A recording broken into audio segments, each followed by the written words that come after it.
I pledge allegiance to the flag of the United States of America and to the republic for which it stands, one nation, under God, indivisible, with liberty and justice for all.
According to Wikipedia, the schooner Hannah was the first armed American naval vessel of the American Revolution, authorized by the Continental Congress and operated by the Continental Army, and is considered by some the first vessel of the United States Navy. She was a fishing schooner owned by John Glover of Marblehead, Massachusetts, and was named for his daughter, Hannah Glover. The crew was drawn largely from the town of Marblehead, with much of the ship's ammunition being stored in Glover's warehouse, now located at Glover's Square in Marblehead, before being relocated to Beverly, Massachusetts. The schooner was hired into service of the American Continental Army by General George Washington. Washington commissioned Nicholas Brockton to command the Hannah on the 2nd of September, 1775, and ordered the vessel to, quote, cruise against such vessels as may be found, bound inward and outward to and from Boston in the service of the British Army, and to take and seize all such vessels, laden with soldiers, arms, ammunition, or provisions, which you shall have good reason to suspect are in such service. End quote.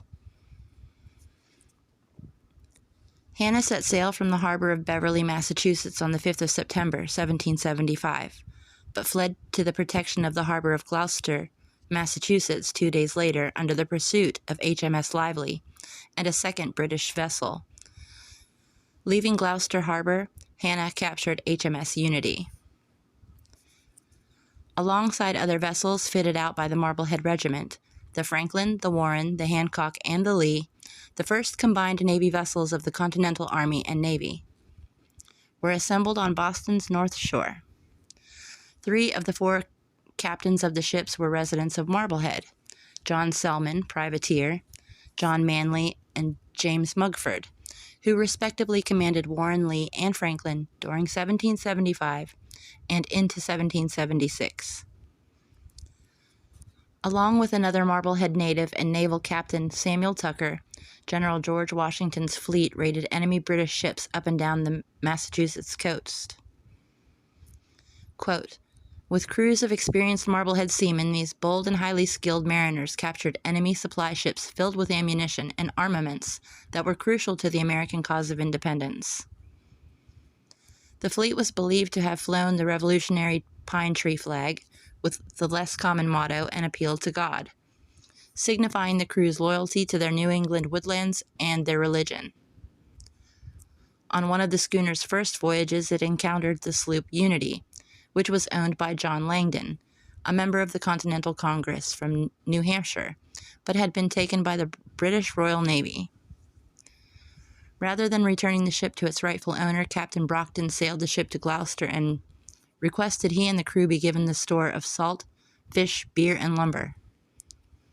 Washington's orders were to strictly collect munitions only, and his refusal caused a mutiny among the crew.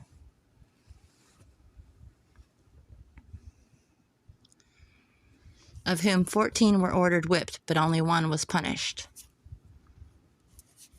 Hannah's brief naval career ended on the 10th of October 1775 when she was run aground under the guns of a small American fort near Beverly by the British sloop Nautilus. After a 4-hour engagement between the British ship and Beverly and Salem militias on the shore, Hannah was saved from destruction and capture. Nautilus was badly damaged but managed to escape with the rising tide around 8 p.m. According to the New England Chronicle dated the 12th of October 1775, quote, "No lives were lost on our side, and the privateer Hannah was damaged little, if any," end quote. Other sources, however, still claim that Hannah was soon decommissioned as General Washington found more suitable ships for his cruisers.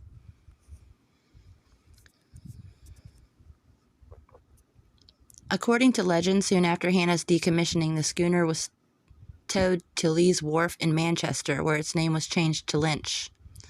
There, the vessel was restored to working condition by 7 carpenters over the course of 3 weeks.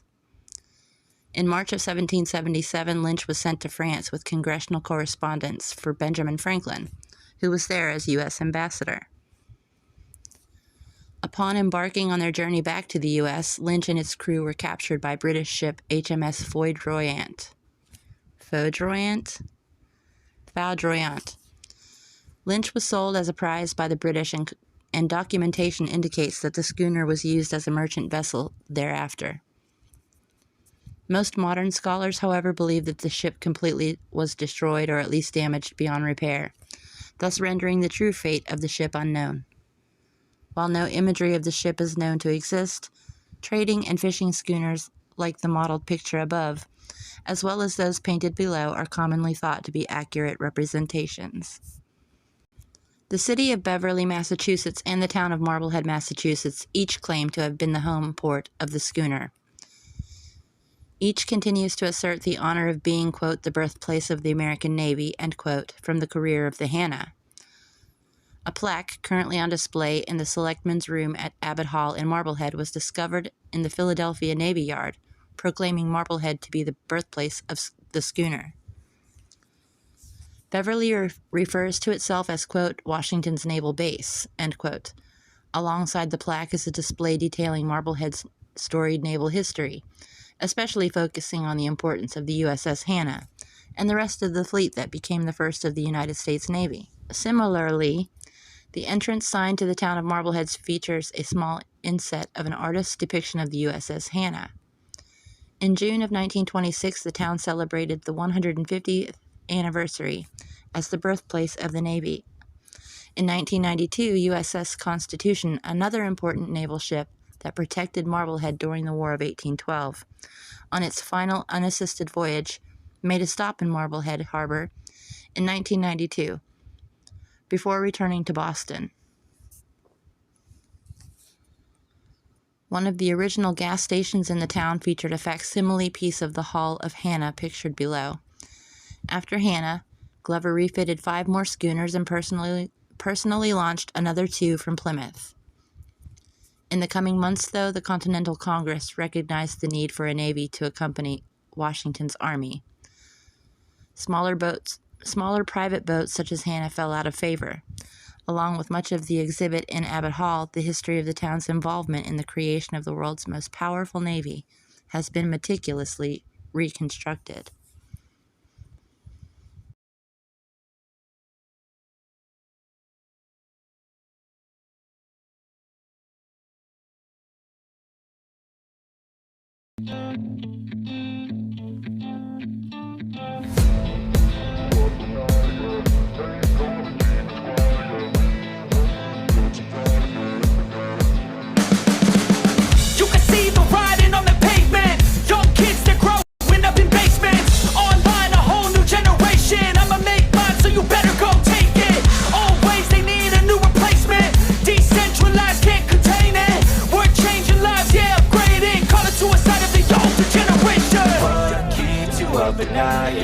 Make all the demons quiet, yeah. We were built to thrive, yeah. I think that we've all had enough. What keeps you up at night, yeah?